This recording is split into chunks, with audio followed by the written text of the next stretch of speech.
एक बार फिर स्वागत है अध्याय 2 के भाग 2 में। तो आज हम स्टार्ट कर रहे हैं स्टेटमेंट्स के बारे में। इसमें है एम्प्टी स्टेटमेंट, बिल्कुल सिंपल स्टेटमेंट, और सिंपल स्टेटमेंट्स में इनपुट आउटपुट, और कंपाउंड स्टेटमेंट्स जो कि एक ब्लॉक की तरह होते हैं। इस चैप्टर में हमारे पास सबसे पहले है विवरण के प्रकार, स्टेटमेंट्स जिसको कहते हैं, और एक तो होती हैं एम्प्टी स्टेटमेंट्स जिसमें आप शुरू में अगर चाहें तो कुछ ना लिखना चाहें, पर अगर आप कुछ नहीं लिखेंगे तो वो एरर देगा। तो कई बार आपके दिमाग में कुछ आता है कि हमने ये हिस्सा बाद में डिजाइन करना है प्रोग्राम का, पर आप चाहते हैं कि वहां पे हम थोड़ी सी चीजें लिख के और उसको छोड़ दें, तो तब हम यूज करते हैं एक स्टेटमेंट जिसका नाम है पास। और पास जो नॉट स्टेटमेंट, ये एक्चुअली एक आरक्षित शब्द है, कीवर्ड है, जो पिछली बार हमने कहा था। तो ये कीवर्ड हम यूज करते हैं स्टेटमेंट डालने के लिए, एम्प्टी स्टेटमेंट डालने के लिए। तो इसका बाद में हम जब यूज करेंगे तो आपको और अच्छे से समझ आ जाएगी। अगली चीज है इनपुट। इनपुट स्टेटमेंट होती है कि आप जो उपयोग करता है, यूजर, उससे आप चाहते हैं कि कोई जानकारी ली जाए, डेटा लिया जाए। जब भी आपने कोई फॉर्म भरा होगा तो वो बेसिकली एक इनपुट स्टेटमेंट ही चल रही होती है। तो इनपुट स्टेटमेंट में आपका नाम, एड्रेस, फोन नंबर, हो सकता है आपकी डेट ऑफ बर्थ, ये सब चीजें ली जा सकती हैं। तो प्रोग्राम के हिसाब से क्या इनपुट चाहिए वो हम इनपुट स्टेटमेंट में डालते हैं। और जैसे पिछली बार हमने डिस्कशन की थी, चर्चा की थी डेटा प्रकार के बारे में, तो जो हम इनपुट ले रहे हैं उसका डेटा प्रकार क्या है ये जानना बहुत जरूरी है। तो पहले हमें पता होना चाहिए कि यूजर यहाँ पे क्या डालेगा। तो अगर यूजर से नाम ले रहे हैं तो ये तो जाहिर बात है कि वो नाम डालेगा तो अल्फाबेट्स ही होंगे। सो string is the best choice, मतलब स्ट्रिंग ही लेना चाहिए हमें डेटा प्रकार। तो डेटा प्रकार अगर स्ट्रिंग है तो हम लिखते हैं, कोई भी वेरिएबल नेम ले सकते हैं, यहाँ हमने str1 लिया है, इक्वल टू, और ये जो कीवर्ड है अगेन एक आरक्षित शब्द इनपुट, ये लिख के और ब्रैकेट के अंदर हम एक छोटा सा मैसेज डाल सकते हैं कि यूजर को समझ आ जाए या उपयोगकर्ता को पता लगे कि ये क्या, यहाँ पे क्या डालना है। तो ये इसको इनपुट स्ट्रिंग कहते हैं। तो ये बेसिकली हम उसको बताने के लिए कि क्या लिखा है, तो डिफॉल्ट बाय डिफॉल्ट ये स्ट्रिंग ही लेता है अगर हम इनपुट लेते हैं। अगर हमें नंबर लेना है तो हमें उस इनपुट स्टेटमेंट के आगे इंट में बदलने के लिए इंट लिखना होगा।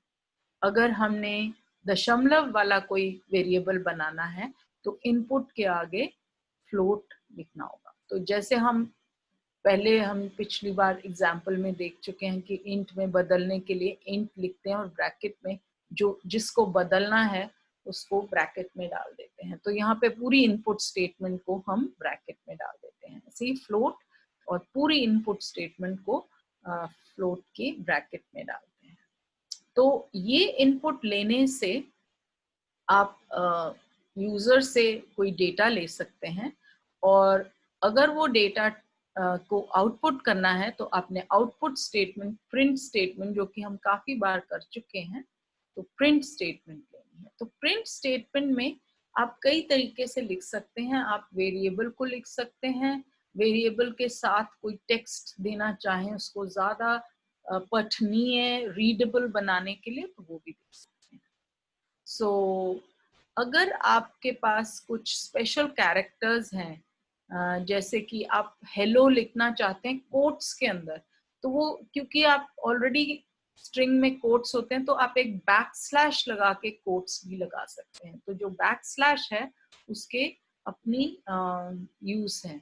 अगर आप वैसे ही प्लेन बैकस्लैश भी लगाना चाहते हैं तो भी वो, अगर सिंपली बैकस्लैश लगाएंगे तो वो एरर देगा, तो 2 बार बैकस्लैश आपको देना पड़ता है तो वो सही आता है। तो ये कुछ चीजें हैं। फिर हमारे पास है कंपाउंड स्टेटमेंट्स, जो होते हैं एक इकाई जैसी, एक ब्लॉक पूरा होता है, तो उसमें एक शीर्ष लेख होता है, ब्लॉक हेडर जिसको कहते हैं, और कुछ उसके अंदर स्टेटमेंट्स और लिख सकते हैं आप। तो एक एग्जांपल है, जैसे कि हम कहें इफ एक कीवर्ड है, आरक्षित शब्द, और हम उसको ऐसे लिखते हैं, आगे हमने ये पूरा एक चैप्टर इफ वाला करना है, तो तब हम आपको और विस्तार में समझा देंगे कि ये ब्लॉक क्या होता है। तो उसमें एक्चुअली जो भी स्टेटमेंट इसके अंदर होती है वो कोलन के साथ एंड होती है, और उसके बाद जो भी स्टेटमेंट इसको फॉलो करनी चाहिए वो इतने इंडेंट पे होती है। इंडेंट होती है एक 4 स्पेसेस का टैब स्पेस जैसे छोड़ के और लिखना। और कोई भी एडिटर में जब आप कोलन डालते हैं तो वो ऑटोमेटिकली 4 स्पेसेस छोड़ देता है। तो ये इनबिल्ट एक क्वालिटी है सारे पाइथन एडिटर्स की, कि वो खुद ही उसको समझ लेते हैं कोलन डालने से। एक और चीज होती है एक्सप्रेशन। बेसिकली आपको कोई दो चीजें ऐड करनी है, कोई किसी चीज की लेंथ निकालनी है, इस सब को हम कहते हैं एक्सप्रेशन। और प्रोग्राम में जब हमने, ये एक पूरा प्रोग्राम है पाइथन का, तो इसमें शुरू में एक कमेंट है, ऐसे एक फंक्शन डिफाइंड है, फंक्शन के बाद कोलन लिखते हैं, तो कोलन के बाद एज अभी मैंने बताया था कि वो ब्लॉक बन जाता है, तो उसके अंदर हमें इंडेंटेड स्टेटमेंट्स लिखनी होती हैं। तो ये सब हम आगे आगे करेंगे। तो इसका एक एग्जाम्पल इन पे भी कर सकते हैं। तो इस वेबसाइट पे जाते ही आपके पास ये एक डार्क ब्लू स्पेस आ जाती है लिखने के लिए। इसमें हेलो वर्ल्ड वाला प्रोग्राम लिखा होता है, बट आप उसको बदल सकते हैं और आप अपनी इनपुट स्टेटमेंट यहाँ दे सकते हैं। तो अगर आप यहाँ पे इनपुट स्टेटमेंट देते हैं तो आपने stdin पे जाना है, याद रहे stdin पे जाना है, अपनी इनपुट यहाँ पे देनी है। सो आप कोई भी नाम देख सकते हैं, बिकॉज वो नाम मांग रहा है आपसे। तो अगर आप मेन प्रोग्राम पे जाते हैं तो ये है योर अंडरस्कोर नेम, ये वेरिएबल नेम है, ये चर का नाम है। और क्योंकि ये चर स्ट्रिंग है तो हमने इनपुट लेनी है स्ट्रिंग, तो हमने सिर्फ इनपुट यूज किया है।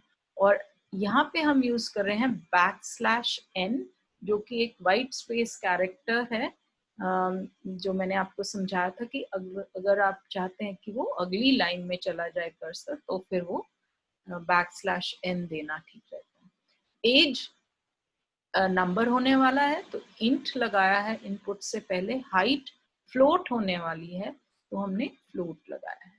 तो अब हमने इसको ये भी एक स्टेटमेंट दी है कि क्या टाइप है, इसकी टाइप क्या है। तो ये हमने पहले भी किया था पिछली बार। तो दोबारा जाते हैं। तो ये हमने पिछली बार भी किया था, जो पिछला एग्जाम्पल हमने देखा था उसमें भी हमने ये किया था टाइप। तो हर बार टाइप दिया, तो इसमें ये आउटपुट दे रहा है कि class is string, output Shaira, is your name, क्योंकि हमने इज योर नेम लिखा है यहाँ पे। Then class int 17 is your age, then class float 5.5 is your height। तो अगर आप stdin पे जाएंगे तो ये तीनों चीजें हमने दी थी।